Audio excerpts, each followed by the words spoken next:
आप सभी विद्यार्थियों को मेरा नमस्कार और आपका स्वागत है मेरे चैनल टॉप 5 एमएस में। मैं सौर सिंह बहुत ही बेहतरीन कक्षा 12 का सवाल लेकर आए प्रायिकता पे आधारित, जिसमें कहा जाएगा 3 की प्रायिकता दे रखी होगी ए बी सी के प्रश्न हल होने की। तो ये कह रहा है कि प्रश्न के हल हो जाने की प्रायिकता ज्ञात करवा रहा है, चाहे ए के द्वारा हल हो जाए, बी के द्वारा हल हो जाए, सी के द्वारा हल हो जाए, या ए बी के द्वारा, बी सी के द्वारा, या सी ए के द्वारा, या तीनों के द्वारा हल हो जाए। तो बहुत सरल तरीके से बताते हैं हम आपके लिए। अगर वीडियो अच्छा लगे तो लाइक कीजिएगा, बाद में प्लेलिस्ट में जाकर और बहुत सारे सवाल देख सकते हैं।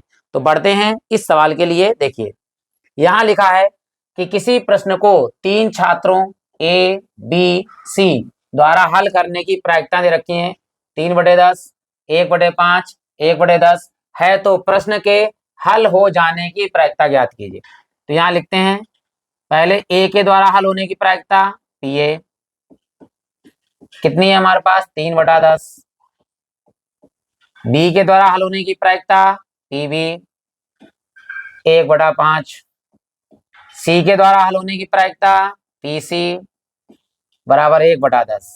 ये तो तीनों के द्वारा हल होने की प्रायिकता हो गई। अब हमें अलग अलग निकाल लेते हैं। पी हल ना होने की प्रायिकता, हल ना होने की प्रायिकता, होने की प्रायिकता। मान लीजिए ए प्रश्न ना हल कर पाया तो क्या लगाएंगे, पी ए बार या डैश लगा देते हैं। ठीक है, कुछ भी लगा सकते हैं, लेकिन इसका क्या सूत्र होता है, ए के द्वारा हल नहीं हो रही प्रायिकता तो 1 माइनस ए के द्वारा हल होने की प्रायिकता यानी पी ए। यहां लगा दें, देखिए 1 माइनस पी ए का मान है 3/10। याद ही करेंगे 10 से कम 10, 10 में से 3 जाएगा तो कितने बचेंगे 7, 7/10 आ गया कि पी के वो ए के द्वारा हल ना होने की प्रायिकता आ गई 7/10। इसी प्रकार बी और सी निकालते हैं। देखिए बी के द्वारा हल ना होने की प्रायिकता पी बी बार बराबर 1 माइनस पी बी। मान लगा देंगे 1 minus P B, P B का मान है 1/5। यहां करेंगे, देखिए पी बी बार 5 से कम 5, 5 में से 1 गया तो 4/5। ये बी के द्वारा नहीं हल हुआ है। अब सी के द्वारा देखिए पी सी बार 1 माइनस पी सी। मान लगाइए सी का मान कितना है हमारे पास 1/10। यहाँ पी सी के द्वारा नहीं हल हुआ है प्रश्न। 10 से कम 10, 10 में से 1 गया तो 9/10। ये आ गया पी सी बार। अब हमारा प्रश्न हल हो जा रहा है। तो देखिए अकॉर्डिंग टू क्वेश्चन, प्रश्न के हल हो जाने की प्रायिकता, हो जाने की प्रायिकता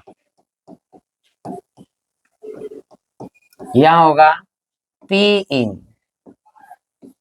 बराबर होगा 1 माइनस ए के द्वारा हल नहीं हो रही है प्रायिकता, बी के द्वारा हल नहीं हो रही है प्रायिकता, और सी के द्वारा हल नहीं हो रही प्रायिकता।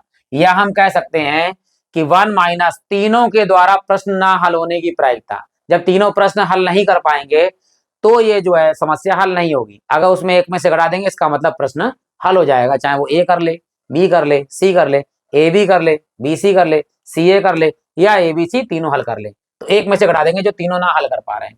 बस देखिए आंसर हमारा 1 minus P A dash P A bar 7/10। B नहीं हल कर पा रहा है 4/10, 4/5, और सी नहीं हल कर पा रहा है 9/10।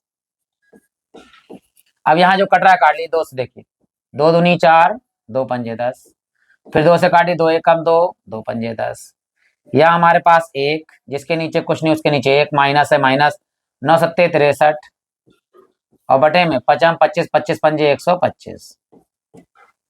चाहे डायरेक्ट 125 में से 63 डाल के आंसर लिख दीजिए, या नीचे एलसीएम ले लीजिए 125 एकम 125 और 125 एकम 125 और माइनस के 63 एकम 63, या आप इसी लाइन में डायरेक्ट कर सकते थे 125 यानी यहाँ आता और 63 माइनस में कर देते।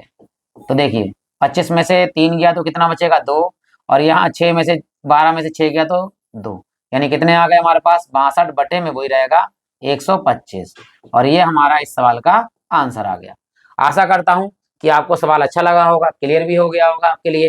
तो आप बाद में प्ले लिस्ट में जाकर और बहुत सारे सवाल देख सकते हैं। आशा करता हूं आपने लाइक कर दिया होगा। आप सभी लोगों का